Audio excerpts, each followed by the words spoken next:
આજે સવાલ દેશના ભવિષ્યનો છે અને સવાલ સીધો વ્યવસ્થાને પણ છે।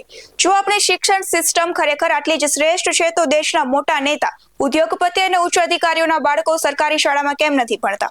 તેઓ વિદેશ કેમ દોડી જાય છે? તેઓ આ સિસ્ટમ બનાવે છે, ચલાવે છે। જો તેમને જ આના પર ભરોસો ન હોય તો સામાન્ય જનતા કઈ આશયે પોતાના બાળકો નહીં મોકલે? કેટલા વિદ્યાર્થીઓને શાળામાં ટેક્સ ભરવાનું શીખવવામાં આવે છે? કેટલાને લોન, રોકાણ કે પૈસાનું સંચાલન શીખવવામાં આવે છે? કેટલાને બિઝનેસ શરૂ કરવાની સમજ આપવામાં આવે છે અને કેટલાને સમસ્યાનો ઉકેલ શોધવાની તાલીમ આપવામાં આવે છે? આપણે હજુ પણ જવાબ ગોખવા પર ભાર આપીએ છીએ, વિચારવા પર નહીં। અને વિચારો, જો આ તમામ મોટા લોકોના બાળકો પણ સામાન્ય સરકારી શાળામાં ભણતા હોત તો શું શિક્ષણનું સ્તર રાતોરાત વૈશ્વિક ન બની ગયું હોત?